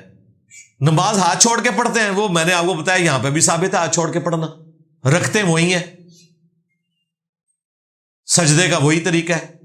جو چھوٹے موٹے اختلافات ہیں وہاں دونوں طرف چیزیں پائی جاتی ہیں. اس میں کوئی اتنا بڑا ایشو نہیں ہے جس کی وجہ سے زیادہ فتنہ کھڑا کیا جائے. آپ قرآن کو فالو کریں عقائد میں, کیونکہ امام جعفر نے خود فرمایا کہ ہماری بھی کوئی بات قرآن کے خلاف تمہیں ملے اسے چھوڑ دو, ہماری بات ہی نہیں ہوگی. لہذا جب ہمیں فقہ جعفریہ کے لوگوں نے کہا نا کہ یا علی مدد کو, ہم نے کہا کہ ہمارے امام جعفر نے پہلے ہی بتا دیا تھا کہ اس طرح کی کوئی بات نہیں ماننی, کیونکہ قرآن میں لکھا ہے ایاک نعبد و ایاک نستعین. تو نہیں مان رہے آپ, ہم امام جعفر کی بات مان رہے ہیں. کیا لے پالک بچوں کی بھی وراثت ہوگی؟ نہیں ہوگی, ان کو آپ گفٹ کر سکتے ہیں 1/3 مال. اولاد کی وقت پر شادی نہ کرنے پر کیا والدین گناہ گار ہوں گے؟ اس میں بچے کیا کریں؟ بھائی یہ تو لگتا ہے کسی بچے کا ہی سوال ہے. تو بھائی یہ اس سے ڈیل کرنے کے لیے ضروری ہے کہ ابے سے بھی پوچھا جائے, وہ بھی پھر بتائیں گے بھی کیوں نہیں کر رہے شادی. اب یہ تو نہیں ہو سکتا کہ خرچہ جو ہے وہ آپ کے بچوں کا بھی آپ کے ابے نے اٹھانا ہے. تو اس طرح تو پھر ابو وہ شادی بالکل ٹھیک کر رہے ہیں کہ نہیں کرنی, اور اگر کسی اور وجہ سے جان بوجھ کے ڈیلے کر رہے ہیں تو گناہ گار ہی ہوں گے, بالکل گناہ گار ہوں گے. اگر اسلام تلوار کے زور پر زبردستی پھیلانا ٹھیک نہیں، تو فتح مکہ کے موقع پر حضور پاک نے وارننگ کیوں دی تھی؟ اس لیے کہ یہ اللہ کا رول ہے کہ انبیاء کا انکار کرنے پر اللہ کا عذاب آتا ہے۔ کیا جب قوم فرعون نے موسیٰ علیہ السلام کا انکار کیا ہے تو سمندر میں غرق نہیں ہوئی؟ قوم سمود نے جب وقت کے پیغمبر کا انکار کیا صالح علیہ السلام کا، تو کیا ان پر آسمان سے اللہ تعالیٰ کی طرف سے عذاب نازل نہیں ہوا؟ قوم شعیب کے اوپر، قوم ہود کے اوپر، تو نبی علیہ السلام کا بھی تو انکار کیا تھا نا مشرکین عرب نے، تو ان پہ بھی تو عذاب آنا تھا نا، یہ اللہ کی سنت ہے۔ ہاں، اس دفعہ عذاب کی شکل مختلف تھی، اور وہ پھر سورہ توبہ میں آیا آیت نمبر 14 میں کہ ہم مسلمانوں کی تلواروں سے ان پر عذاب مسلط کریں گے، جو کہ آسمان سے پتھروں کی شکل میں آتا تھا، اور اس کا یہ ہے کہ ان کو 4 مہینے کا ٹائم دو، یا تو یہ اسلام قبول کریں، ادروائز یہ قتل کر دیے جائیں گے، یا پھر جزیرہ نما عرب چھوڑ جائیں۔ یہ تو بڑا لائٹر تھا میرے حساب سے، تو یہ جو تیسرے والا ہے نا، یہ نہ ہوتا تو بھی جسٹیفائی تھا، کیونکہ قوم سمود، قوم عاد کو یہ چانس نہیں دیا گیا تھا کہ اسلام قبول کرو یا علاقہ چھوڑ کے چلے جاؤ، انہیں تھا کہ اسلام قبول کرو، نہیں کیا، اور اب عذاب کے آنے کے بعد اسلام قبول کرو گے تب بھی تم پہ عذاب آئے گا۔ مشرکین عرب کو تو بڑا ہلکا معاملہ کیا گیا کہ اسلام قبول کر لو تو اب بھی بچ سکتے ہو، ورنہ عذاب کے آثار نمایاں ہو جائے۔ فتح مکہ کا تو مطلب تھا عذاب آ گیا تھا، اس کے باوجود اللہ نے کہا ٹھیک ہے اب بھی معافی مانگ لیں، اور یہ نہیں کہا کہ ضرور قتل کیے جاؤ گے، کہا کہ ٹھیک ہے علاقہ چھوڑ دو۔ یہ آفر مجھے بتائیں لگائی گئی تھی موسیٰ علیہ السلام کی مخالفین کو کہ ٹھیک ہے علاقہ چھوڑ دو، یا قوم سمود کو کہ ٹھیک ہے تم نے صالح علیہ السلام کو نہیں مانا، ٹھیک ہے علاقہ چھوڑ دو؟ ادھر تو اللہ نے عذاب بھیجا تھا۔ ہمارے نبی کے کیس میں تو بڑا ہلکا معاملہ ہوا ہے، اور یہ فوراً نہیں ہوا جی، 13 سالہ مکی دور ہے، 8 سالہ مدنی دور ہے، 21 سال کے بعد یہ فیصلہ سنایا جا رہا ہے، تو بہت لائٹر فیصلہ ہے۔ اس پہ میری ویڈیو ریکارڈ ہے، قتال اور قرآن رسول اللہ کی 2 خصوصیات۔ جس طرح اگلے انبیاء کے معجزات ڈیفرنٹ تھے، ہمارے نبی کا معجزہ بالکل اس سے ڈیفرنٹ ہوا کتاب کی شکل میں۔ اگلے انبیاء کے کیس میں عذاب اللہ کی طرف سے آتا تھا، ہمارے نبی کے کیس میں قتال کی شکل میں عذاب آیا۔ علماء حق یہ بھی بیان کرتے ہیں کہ حضور علیہ السلام نے فرمایا کہ ایک آیت یا حدیث بھی تمہارے پاس ہو تو اسے پھیلاؤ، اور دوسری طرف کم علمی کی وجہ سے اگر کسی مبلغ سے کوئی غلطی ہو جائے تو کہتے ہیں پہلے پورا دین سیکھو۔ یہ علماء حق تو آپ کے نزدیک ہے، ہمارے نزدیک تو میرے پاس پنجابی میں اس کے ایکویلنٹ ایک ورڈ ہے، یہ وہ ہے، حق نہیں ہے، یہ ایون ہے۔ حق کو ہونا تو سولوشن اینڈ پہ کھڑے ہو یار۔ میں نے تو آج تک نہیں سنا کہ کوئی فزکس کا پروفیسر کہ ڈائریکٹ فزکس کی کتاب نہیں پڑھنی تم گمراہ ہو جاؤ گے۔ وہ آپ کو باقاعدہ بتائیں گے یہ بھی کتاب پڑھو، اس میں یہ بھی ریفرنس بک کے طور پہ دیکھ لینا، تمہیں بات مزید سمجھ آئے گی۔ ادھر مولوی کہتا ہے قرآن حدیث ڈائریکٹ نہیں پڑھنا گمراہ ہو جاؤ گے، پھر یہ حق نہیں ہے بلکہ وہ ہے جو پنجابی میں ہے۔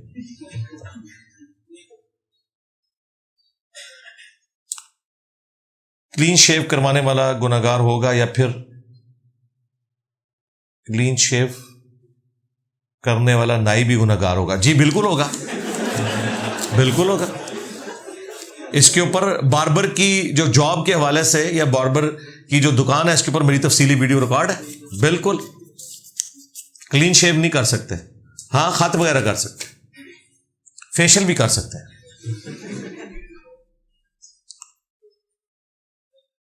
فوت شدہ نابالغ بچہ والدین کی شفاعت کروائے گا؟ بالکل کروائے گا۔ وہ بخاری میں جو تعلیقاً حضرت ابو ہریرہ کی دعا ہے اس میں تو ہے کہ اس کو میرے لیے شفاعت کا ذریعہ بنا، بالکل کرے گا، اتفاق ہے۔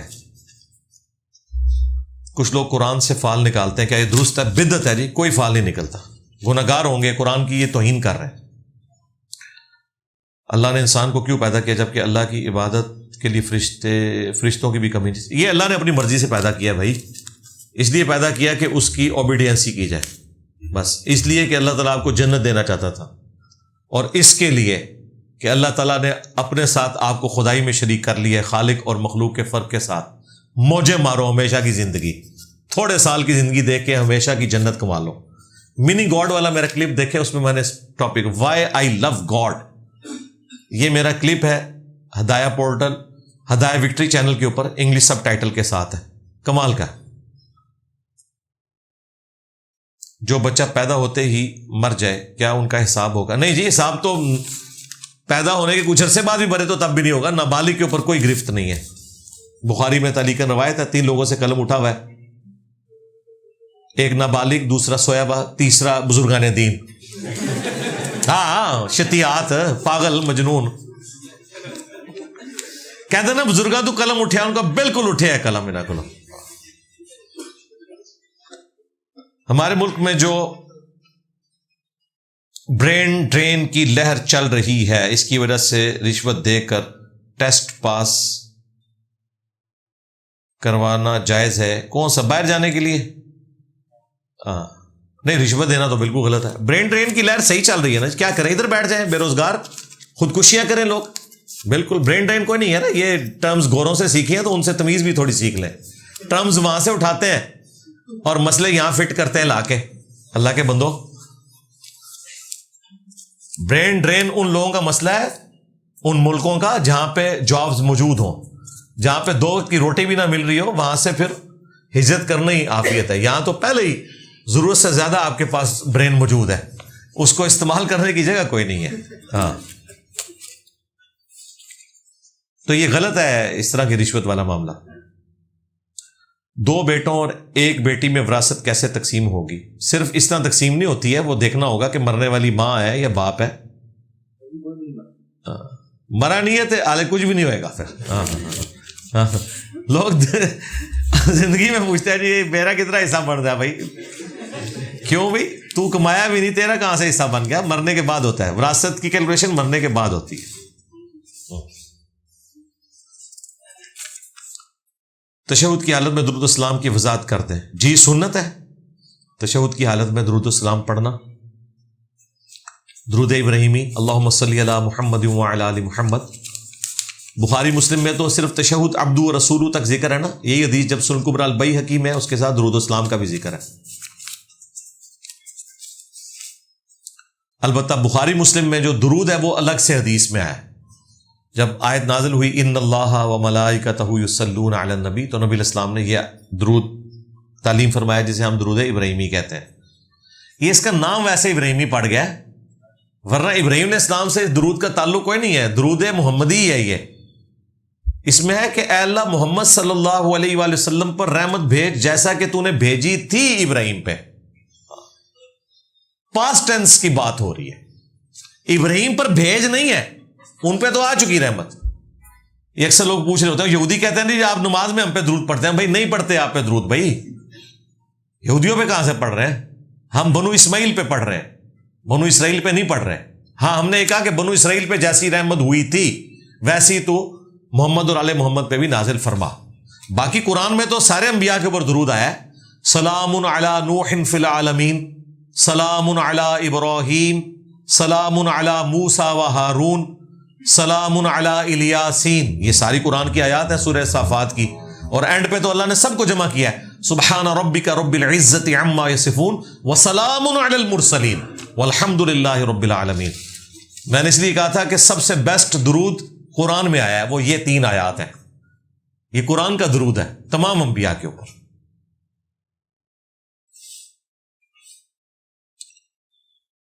بار بار ڈراؤنے پریشانی والے خواب آئیں تو ان سے بچنے کے لیے کچھ سنت وظائف. آخری 3 صورتیں ہیں جی، سورۃ البقرہ کی آخری 2 آیات ہیں، اور آیت الکرسی رات کو سونے سے پہلے یہ پڑھ لیں. باقی کوئی میڈیکل ایشو ہے تو اس کا بھی علاج کروائیں، بعض اوقات میڈیکل پرابلم بھی ہوتی ہے.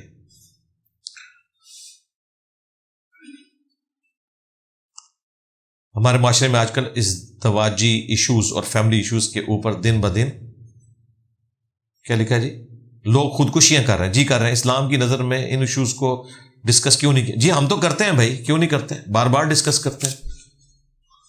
آپ کے مولوی 8 مارچ کے اوپر یہ کہہ رہے ہوتے ہیں یہ عورتیں کیوں باہر نکلی ہوئی ہیں، ہم وومنز رائٹس ان اسلام بتا رہے ہوتے ہیں. یہ وجہ ہے جی. آپ کے مولوی وہاں پہ پہنچے ہوتے ہیں ان کو روکنے کے لیے، ہم یہاں بیٹھ کے بتا رہے ہوتے ہیں کہ یہ بھی غلط کر رہی ہیں، مولوی بھی غلط کر رہے ہیں، دین یہ بتا رہے ہیں. تو ہم تو کوشش کر رہے ہیں. اللہ کے فضل سے ہمارے سارے اسٹوڈنٹ رن مرید ہیں، اللہ کے فضل سے. جو اللہ عورت کے زیور کی چھنکار سنانے کی اجازت نہیں دیتا، وہ کیسے چہرہ دکھانے کی اجازت دے سکتا ہے؟ تو احرام کی حالت میں نامحرموں کی موجودگی میں اللہ چہرہ کیوں دکھانے دیتا؟ چہرہ دکھانے نہیں دیتا، چہرہ کھلا رکھا جاتا ہے. ظاہر ہے اتنی بھیڑ میں اس کے سانس کا پرابلم ہو سکتا ہے، اللہ تعالیٰ نے اس کو اس اعتبار سے یہ رکھا ہے. اور دوسرا آزمائش رکھی ہے، چہرہ اس لیے نہیں ہے کہ آپ دیکھیں، ہاں اس لیے ہے کہ آپ کے لیے آزمائش بنے اور آپ نہ دیکھیں تو اسی چنگا رزلٹ کڈیا جائے.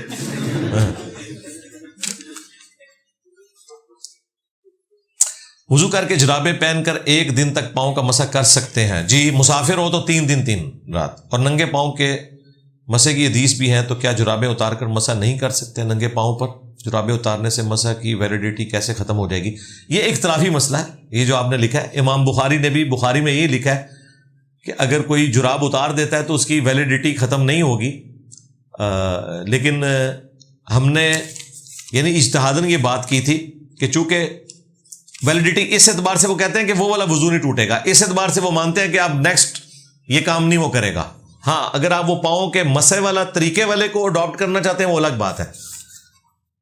جبکہ ہمارے نزدیک جو بندہ وضو اپنا قائم کیے ہوئے ہے جراب پہ مسح کی بنیاد پہ، تو جیسے ہی جراب اتارے گا اس کا وضو ٹوٹ جائے گا.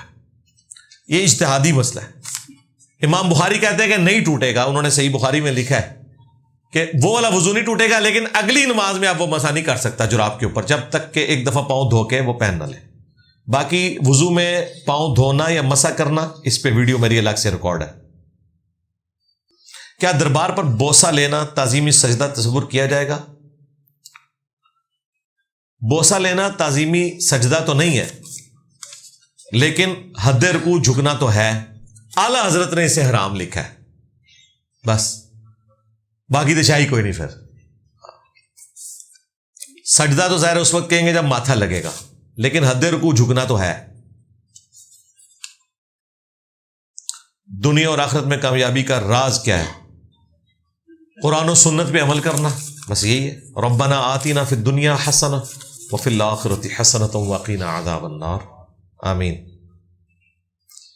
ابھی ہر پاکستانی 2,80,000 کا مقروض ہو چکا ہے، جبکہ نبی اسلام نے مقروض کا جنازہ اس وقت تک نہیں پڑھا جب تک کہ اس کا قرض ادا نہ ہو.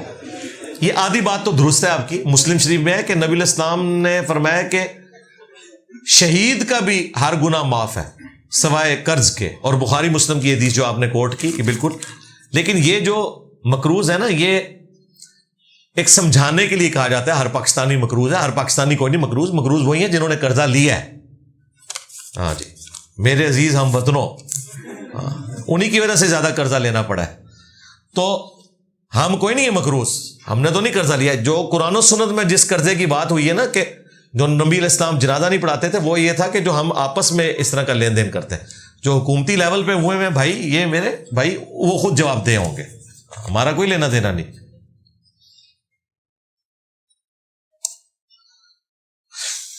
کیا بیرون ملک رہنے والا مدد کے لیے ایسی عورت سے دوسری شادی کر سکتا ہے جو کہ ضرورت مند ہو مگر کنڈیشن کے وہ ٹائم میں یکسانیت کر سکتا ہے؟ یعنی وہ رکھنے کی نیت سے کہہ رہے ہیں کہ یہ ویسے ہی جھوٹ بول کے شادی کر رہے ہیں؟ اگر تو میرے بھائی شادی گھر بسانے کے لیے پھر تو ٹھیک ہے، ادروائز یہ جو کاغذی نکاح ہوتے ہیں یہ تو حرام ہے. نہ وہ نکاح تصور ہوں گے جو آپ وہاں پہ پرمٹ لینے کے لیے کر رہے ہوتے ہیں. آپ ہفتے میں 1 دن غیر مسلموں کے لیے بھی رکھ دیں جس دن آپ ان کے اسلام کے متعلق سوالات لیں. بھئی ہم تو ہفتے میں 2 دن دیتے ہیں، اللہ کا شکر ہے. ہم نے ڈنڈورا تو نہیں پیٹنا ہوتا نا. غیر مسلم ہماری ویڈیوز دیکھ رہے ہیں اللہ کے فضل سے. اس کا رزلٹ یہ نکلا ہے کہ جو لوگ غیر مسلموں میں تبلیغ کا کام کر رہے ہیں اپنے زوم میں، وہ پھر جیلس ہو کے میرے خلاف ویڈیوز بنانا شروع کر دیتے ہیں. تو ان کے تو جیلسی کا میں کوئی نہیں کچھ کر سکتا. باقی غیر مسلموں کے الحمدللہ سوال لیتے ہیں، ہم آ کے سوال کرتے ہیں، اللہ کا شکر ہے. 1 دن کیا سارے دن مخصوص ہے، سب کچھ ریکارڈ کروا دیے. خیرات کیا چیز ہے اور یہ تمام لوگوں میں یعنی ہمسایوں اور رشتہ داروں میں تقسیم کر سکتے ہیں یا صرف دربار میں؟ دربار لکھا ہے. خیرات کیا کہہ رہے ہیں؟ یہ صدقہ اور خیرات سب لوگوں میں تقسیم کریں، غریب امیر کا کوئی فرق نہیں. صدقہ جو منت کا ہوتا ہے نا کہ اگر میرا یہ کام ہو گیا تو میں یہ کروں گا، وہ صرف غریبوں میں دینا ہوتا ہے. عام جو نظر نیاز ہے وہ آپ دیں، عام صدقہ بھی دیں. جس طرح یہ عقیقہ ہے، عقیقہ بھی تو عام صدقہ ہے نا، یہ منت والا تو نہیں ہے، تو وہ غریب امیر دونوں کھا سکتے ہیں. سنت طریقے پر تشہد بیٹھنے میں تکلیف ہو تو اسے چھوڑا جا سکتا ہے. ہاں ٹھیک ہے میرے بھائی، قیام چھوڑا جا سکتا ہے اگر آپ کو کوئی مسئلہ ہو تو، رکوع چھوڑا جا سکتا ہے، اشارے سے نماز پڑھی جا سکتی ہے، سجدہ اشارے سے ہو سکتا ہے، تو یہ بھی ہو سکتا ہے. جس طرح مسئلہ نمبرز اور علمی مجالس فریز ہو گئی ہیں، یہ پبلک سوال و جواب بھی فریز ہوں گے. اللہ نہ کرے جی کبھی یہ فریز ہوں. ہاں یہ تو اب لائف ٹائم چلنے ہیں، یہ نہیں فریز کرنے والی بات، سیدھی سی بات ہے. کیونکہ ریئل ٹائم لوگ آتے ہیں تو مولویوں کی تو پوری کوشش ہے کہ فریز ہو. منو کہتے ہیں باہر ٹوٹ جاؤ، باہر ٹوٹ جاؤ. ٹھیک ہے، تو یہ تو انشاءاللہ تعالیٰ اسی طریقے سے چلیں گے انشاءاللہ. آپ کے واٹس ایپ گروپس میں آسک امام ویب سائٹ شیئر ہوئی ہے، اس حوالے سے اس کا استعمال کیا جائے گا، انفارم کر دیں. ہاں جی بالکل، یہ ہمارے ولید بھائی ہیں راول پنڈی کے، وہ یہ کام کر رہے ہیں. وہ تمام ہماری ویڈیوز کی ٹائم لائنز لکھتے ہیں، چاہے وہ لائیو سیشن ہو شاید بلال کے چینل پہ، چاہے قرآن کلاسز ہوں یا میرے یہ پبلک سیشن ہو. وہ اتنی ڈیٹیل لکھی ہوتی ہیں انہوں نے کہ وہ پیسے دے کے بھی نہیں کام کروایا جا سکتا. وہ فری یہ بندہ کام کر رہا ہے، اللہ کا شکر ہے. اور مجھے تو کئی اسٹوڈنٹس کی منتیں مار کے وہ ٹائم لائن لکھوانی پڑتی تھی. ظاہر میرے لیے تو اتنا ٹائم دینا پاسبل نہیں ہے، تو ہم اپلوڈ کرتے ہیں، میرے خیال 1 گھنٹے کے اندر اندر وہ ٹائم لائن پوری کی پوری لکھ دیتے ہیں آسک امام کے نام سے. وتر کے سجدے کی لمبائی کتنی ہوگی حدیث کے مطابق؟ اتنا لمبا سجدہ ہوتا تھا کہ عام آدمی 50 آیتیں تلاوت کر سکتے. یہ کون سی حدیث میں؟ اس کا ریفرنس بھی لکھتے ہیں، میں بھی اس کو پڑھ لوں گا، میرے علم میں تو نہیں ہے جی. وہاں سے پڑھیں جی، کیا ہے اس میں لکھا ہوا ہے؟ بخاری 99 پہلی جلد میں نکل آئے گا.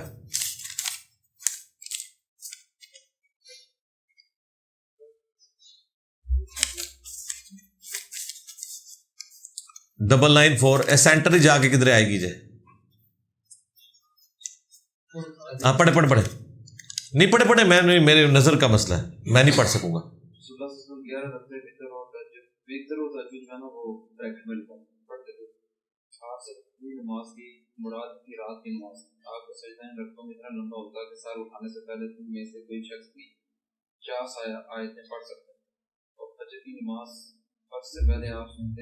آپ سنت 2 رکعت پڑھ دیتے، اس کے بعد داہنے گالو پر لیٹ رہتے. ٹھیک ہے، تو یہ انڈیویجول جو نماز ہے نا، یہ 50 آیات تو پھر بھی کم ہے. بخاری مسلم میں ام عائشہ کہتی ہیں کہ نبی علیہ السلام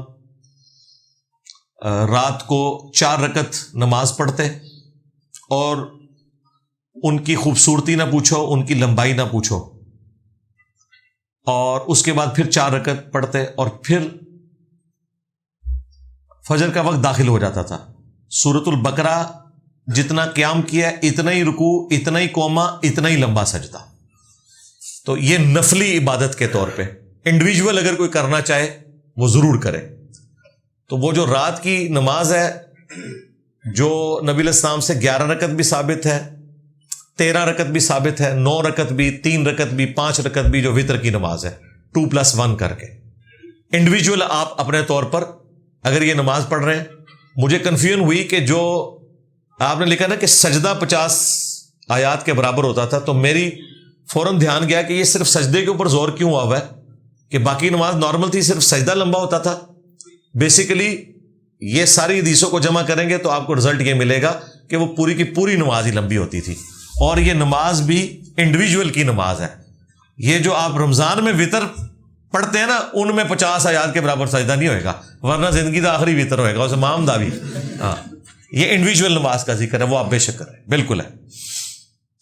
ظہر کی نماز کی پہلی سنت رکھتے ہیں، کیا دوسری مسجد میں ہونے والی فرض نماز میں سنت کی نیت سے شامل ہو کر ادا کی جا سکتی ہیں؟ بالکل کی جا سکتی ہیں، کوئی مسئلہ نہیں. نفلی نماز ہے. بخاری مسلم میں ہے، حضرت معاذ ابن جبل کہتے ہیں میں نبی علیہ السلام کے پیچھے عشاء کی نماز پڑھتا تھا، پھر اپنے علاقے میں اپنی قوم کی بھی عشاء کی نماز میں امامت کرتا تھا، اور وہ ان کی نفلی نماز ہوتی تھی. کو ایجوکیشن سسٹم میں پڑھنا کیسا ہے؟ فیمیل سٹاف بھی شامل ہے، دنیا کا مشکل ترین کام ہے جی، اب کیا کریں؟ کاش ہماری حکومتیں یہ سب کچھ کر سکتی کہ یہ کو ایجوکیشن سے ہماری جان چھوٹتی۔ یہ برائیوں کی جڑ ہے کو ایجوکیشن، لیکن اس کی وجہ سے تعلیم کو تو ختم نہیں کیا جا سکتا۔ اللہ کرے کہ کوئی ہماری اسٹیٹ اس طرف بھی توجہ دے۔ آپ نے کہا کہ تعویذ گلے میں نہیں ڈال سکتے، لیکن عبداللہ ابن عمر اعوذ بکلمات اللہ التامات یہ والی دعا اپنے نابالغ بچوں کے گلے میں لکھ کر ڈال دیتے تھے۔ یہ جی ترمذی میں، ابو داؤد میں اس پہ دو طرح سے کلام کیا گیا کہ وہ تختی پہ لکھ کے ڈال دیتے تھے کہ تاکہ وہ بچے وہ اس تختی سے پڑھ کے اسے یاد کریں، تعویذ کے طور پر نہیں ہے، یعنی اس کی تعویل کی گئی ہے، کیونکہ دوسری طرف اتنی احادیث موجود ہے تعویذات لٹکانے کی ممانعت کے اوپر، اس لیے اس حدیث کا جو فارم ہے وہ یہ والا ہے۔ اسی لیے میں نے آج سے آلموسٹ کوئی 8-9 سال پہلے مسئلہ نمبر 109 جب ریکارڈ کروایا تھا تعویذات کا، اس میں میں نے اس حدیث کو ڈسکس کیا ہوا ہے، یہ عبداللہ بن عمر والی یا عبداللہ بن عمر ہے، ان دونوں میں سے کوئی ایک ہے صحابی۔ تو اس میں نے بتایا تھا کہ وہ تختی پہ، اور یہ بلکہ میں نے شیخ زبیر صاحب سے کوسچنز میں بھی پوچھا تھا تو انہوں نے بھی اس کو یوں بیان کیا تھا کہ وہ تختی پہ لکھ کے دیتے تھے۔ پرانے زمانے میں تختی جس طرح لکھی جاتی تھی وہ لٹکا دیتے تھے کہ بچے اس کو دیکھ کے یاد کریں۔ اس سے مراد یہ نہیں تھا، ورنہ نبی الاسلام حسن و حسین کے ساتھ یہی کرتے۔ بخاری میں، ابو داؤد میں موجود ہے کہ نبی الاسلام حسن و حسین کو دم ڈالا کرتے تھے، تختی تو نہیں لٹکاتے تھے۔ ٹھیک ہے، تو تختی کی یہ توجیہ بیان کرنا کہ اس لیے کہ وہ نوٹس کے طور پہ ہوگی، جس طرح باپا جانی نے یہاں بیج لگایا ہوتا ہے غیبت کے خلاف جنگ جاری رہے گی، اس طرح کا کوئی بیج پہ کوئی دعا لٹکا دیتا ہے اور وہ بار بار اس کو دیکھ کے یاد کرتا ہے، جس طرح ہم نے اذکار کارڈ پرنٹ کیا آپ جیب میں ڈالیں، ٹھیک ہے، ماڈرن فارم ہے تو یوں ضرور کریں، لیکن یہ تعویذ کے طور پہ بالکل نہیں ہے، بالکل وہ تو قرآن و سنت کے بالکل منافی ہے۔ تو نبی الاسلام حسن و حسین کو دم ڈالتے تھے اور کہتے تھے میں اپنے 2 بیٹوں کو وہی دم ڈالتا ہوں جو ابراہیم علیہ السلام اپنے 2 بیٹوں کو، حضرت اسحاق کو اور حضرت اسماعیل کو ڈالا کرتے تھے۔ اعیذکما بکلمات اللہ التامہ من کل شیطان وہامہ ومن کل عین لامہ۔ یہ کربلا والے ریسرچ پیپر کے اینڈ پہ جا کے میں نے یہ دعا بھی ڈالی ہوئی ہے، یہ بھی آپ اپنے بچوں کو دم ڈالا کریں، فیملی کے لوگوں کو۔ تو یہ ہے، یہ اچھا کوسچن تھا، ایک روٹین سے ہٹ کے کوسچن آیا، یہ آخری کوسچن کا مجھے مزہ آیا کیونکہ باقی تو سارے نارمل کوسچن چل رہے ہوتے ہیں، یہ ایک ذرا روٹین سے ایک کرٹیکل کوسچن آیا، یا وہ بخاری شریف کا جو انہوں نے سجدے کا ذکر کیا یہ بھی ایک روٹین سے تھا۔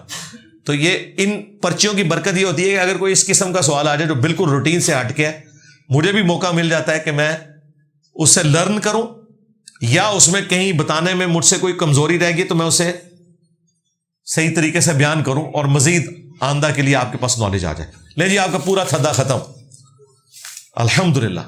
عثمان بھائی 1 منٹ رہ گیا پیچھے، اب آپ کیا کریں گے؟ ریڈی ہے؟ اچھا انشاءاللہ تعالی، چونکہ وطر کا پرچی نہیں آئی میرے پاس، کیوں جی پیچھے بتا دیں؟ اچھا، وطر کا صحیح طریقہ مسئلہ 130 میں میں نے وطر کے 7 سنت طریقے بتائے میں۔ صحیح بخاری میں سب سے افضل طریقہ یہ ہے کہ 2 رکعت پڑھ کے آپ نے سلام پھیر دینا اور 1 رکعت الگ سے کر کے پڑھنی ہے، اسی میں آپ نے دعائے قنوت پڑھنی ہے۔ دعائے قنوت پڑھنے کے 2 طریقے ہیں پھر، ایک تو یہ کہ سورہ فاتحہ سورت ملا کے ساتھ ہی دعا پڑھ دیں، اور دوسرا طریقہ یہ ہے کہ آپ نے سورہ فاتحہ سورت ملانے کے بعد تکبیر کہنی ہے، اللہ اکبر کہنا ہے، اور دوبارہ سے ہاتھ باندھ کے آگے دعا پڑھنی ہے۔ یہ دونوں طرح کے طریقے ثابت ہیں، جس طریقے سے بھی کریں۔ باقی وطر کے 7 طریقے ہیں، نبی الاسلام نے 5 وطر 2 سلام سے بھی پڑھے ہیں، 1 سلام سے بھی پڑھے ہیں، یعنی اکٹھے بھی پڑھے ہیں، علیحدہ بھی پڑھے ہیں۔ پھر 7 کے بھی 2 طریقے ہیں، پھر 9 وطر کے بھی طریقے ہیں، 13 کے بھی، تو یہ 7 کے قریب وطر کے طریقے بنتے ہیں۔ مسئلہ 130 یہ 2016 میں نے ریکارڈ کروایا تھا ربیع الاول کے موقع پہ، اسی لیے کہ میں ساری تفصیلات اس میں ذکر کر چکا ہوں۔ کافی لوگوں نے دعاؤں کے لیے بھی کہا ہوا ہے، اس لیے ہم توسل اور وسیلے کے طور پر اینڈ پہ دعا بھی کر لیتے ہیں۔ اللہم انی اسألک بانک انت اللہ لا الہ الا انت الاحد الصمد الذی لم یلد ولم یولد ولم یکن لہ کفوا احد وإلہکم الہ واحد لا الہ الا هو الرحمن الرحیم الف لام میم اللہ لا الہ الا هو الحی القیوم